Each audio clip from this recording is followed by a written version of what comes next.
Okay, guys, it's me, your girl Crystal with the touch of Crystal, and I am here today to try to attempt to make myself a stove cover. Now, my stove is an older stove, so when I'm not in the kitchen cooking or anything like that, I wanted to have like a cute little feel to it and start decorating my kitchen because as you guys know, I showed you my kitchen. It is a matchbox. No problem. Fine with me. It's just, it's old and outdated and I'm not ready to change it up just yet. I want to get in here, save a little money, and actually just, decorate it right now for right now. Now, once I get it redone the way I want it to be done, then I will see about changing the actual stove color. But for now, I am going to try this one here for the first time. So, I did watch a couple of videos. I did watch, well, not watch, but looked at Pinterest. Got a couple of ideas. I had an idea in my mind, but I wanted to go the cheapest route that I could. So, this is what I came up with, guys. I got I went to Home Depot and I got 2 of the 1x8 cut into 29 because my stove is 29 and a half inches across, and then 22 inches up and down. So okay, that gives you a visual. So I did 2 of the 1x8 boards, had those pre-measured and cut at Home Depot to 29 inches across. So that's the bigger board here, and then the smaller board here I had 1 cut up and down, but it was enough to make 4, which is no problem for me because if I mess up I can go back and try to salvage it. Then I have scissors here. I probably won't need them. I may need something to pull the staples out that has the barcode at the end of the board, but not really scissors. Or maybe cut the packages, I don't know. But I bought 2 handles, 2 farmhouse like handles. I don't know what they're called. Hammercraft pool, but they look like fencing handles. That's what it looks like to me. So I bought 2 of those. I have sandpaper. I have these felt tips. These here, I was looking for the felt strips. Lowe's had the felt strips, but I said these could work just as good. And they're self-adhesive, so I could use these to put on the bottom to keep from scratching up the stove. And then I got finishing nails, wood glue, and wood stain here in the color. I tried to get it's called English Chestnut. I tried to get the color closest to my cabinets that they are now, which is fine with me. And then I got a brush. I don't even think that I'm going to use that brush for this project. I'm going to use a rag so I can rub it on and stain the wood. And it will take about 2 hours to dry for each coat. So, X the brush and X the scissors. Those are just things that I thought I would need and grab. So now that I'm looking at it, I don't think I'll need those. But yeah, this is all the utensils that you need. If you don't get the wood cut at Home Depot, just get you a circular saw and cut it yourself. Measure it out and cut it yourself. Now, 2 boards cut out 6 pieces of 2 boards of the 1x8 cut out 6 pieces for me, and then the 1x4 cut out 4 pieces. No, that's right. Yes, cut out 4 pieces.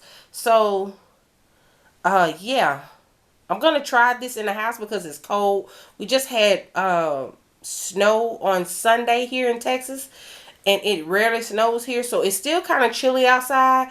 And I'm gonna what you will need, I'm gonna get my heater so I can put my heater on to when this is drying with this, so that we can get it all together and it'll give me the 2-hour time to dry. So yeah, let's get started, and I'll see you guys in just a moment.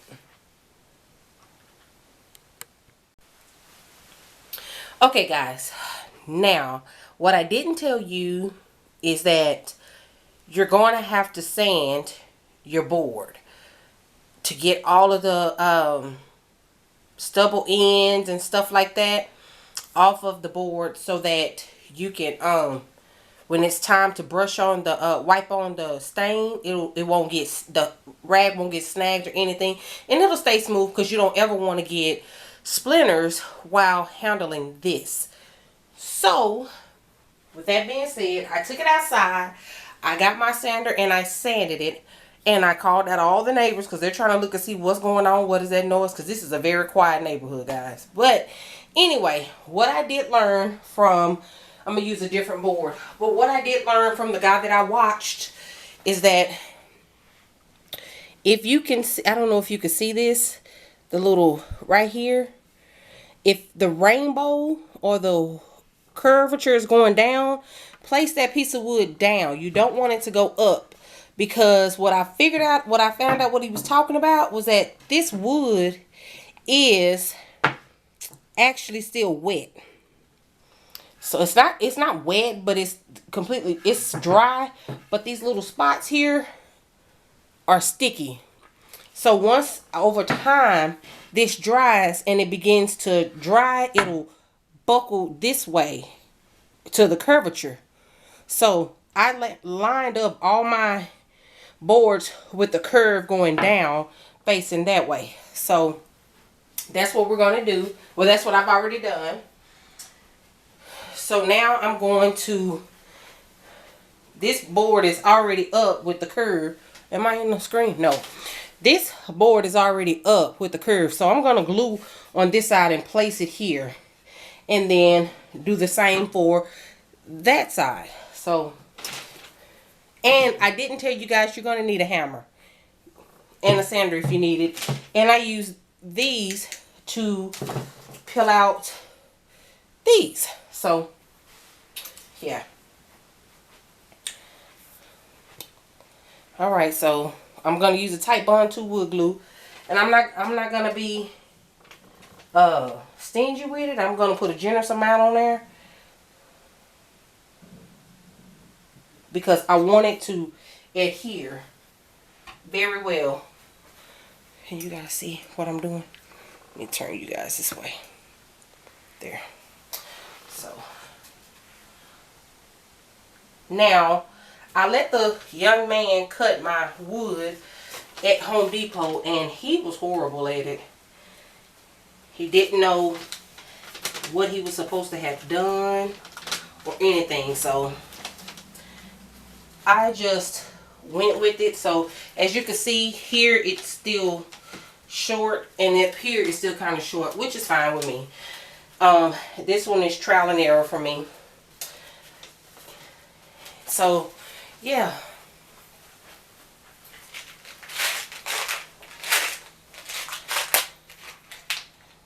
So I got the finishing nails. I don't know if you can see the glare. I got the finishing nails from Home Depot. I think they were maybe like no more than $2 or something like that. And I'm trying to get it open and can't. So with that being said, now that the glue is on there, I'm just going to hammer in the nails where I want them to go. So I got finishing nails because and I got a darker coat because when I stain it, I want it to go in, and I got 1.5 inches because I want it to be able to go in all the way. Uh-oh, I just moved it. Something I was not supposed to do, but it is all good.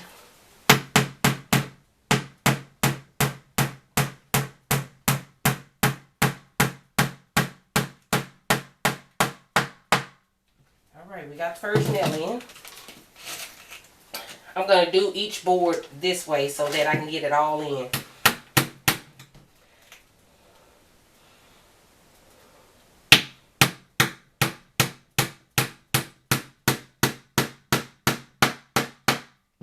it'll be quicker if you use your staple gun. So yeah, I'm gonna mute the video and let some music play while I do this so the hammer don't get on you guys' nerves.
Okay, guys, now that I have it all together, I had to switch from my camera to my phone because my camera kept going dead.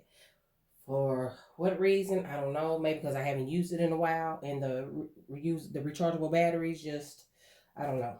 But I'm not gonna let that stop me. So my next step was to measure half of the wood here because I told you guys I just realized he did not cut my wood. Well, not that I just realized he did not cut my wood 22 inches like I asked. He cut it 21 and 3/4, and I asked for 22. I don't know what he was thinking or what, but um, just one moment, guys. I have a visitor at the door.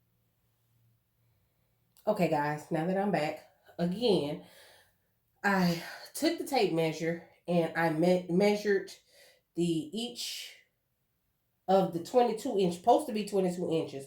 If it was 22 inches, it would have fit correctly on this, but it is not. Like I said, it's 21 and 3/4. So, I still measured the half because I actually laid these exactly alike on each end. So I measured the middle of each one of these and I placed the handle directly in the middle so I can drill it in so that they will be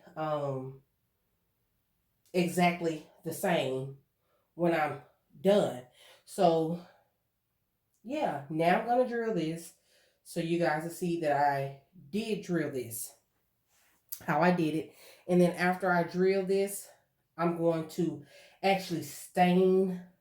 I'm going to flip it over, stain the back side, find something to prop it up underneath, flip it over onto the props or whatever, and stain the front side. Let it sit for about 2 to 3 hours, and then come back and stain a whole new coat.